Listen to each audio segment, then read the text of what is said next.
ખબર પડે ને ઓલમ સાઈઝ પહેરવાનું શરૂ થઈ ગયું. ખબર ને નામાનું ક્લોઝઅપ હે તો બધા કોલગેટ કેમ કે જેટલા મારા વાળા થયા ને એટલા ટીવી ના થયા. સેન્સુ કંપની ટીવી યાર સ્ટીકર ને દિલડન બિલ્ડર મેં લગાડ્યા હું નાનો હતો ત્યારે. હાથ તો શીરા મોળા ભાજી દૂધ નો ભરેલો વાટકો નાનું ભાડું મરી જાય એટલું ખાઈ દઉં પણ તોય જાડો નથી થતો. ખડ ના બગાડા ભરેલા ટ્રેક્ટર ના ટાયર નો ભડાકો થઈ ગયો. તો હું આવ્યો તો ગામમાં રેશન કાર્ડ ના ઘઉં ચોખા લેવા. ટાયર ના પણ બધા કોટ પહેરી પહેરીને બેસી ગયા. ત્યાં સીધી એન્ટ્રી વાડીની અંદર. આજ કપાન છોડવારે બોરા વીણી કરવાનું હોય. કપા કાઢીને કરવાની જાય તો કપાન છોડવારે વધેલા જીનવાન તોડ લેવાનું. ટીપે ટીપે સરોવર ભરાય એમાં એક જીનવા ઠેલી ભરવાની. ઠીક હે સમરિયા. બધા બહુ કહેતા હોય કે તું એડા જેમ વધતો જાય. આજ એડા જોઈ લીધો કેટલો વધે.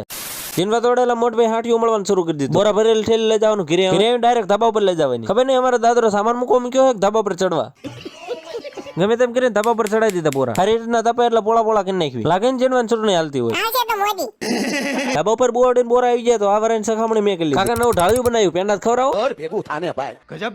વિડીયો પસંદ આવ્યો તો એને જ બેજતી ન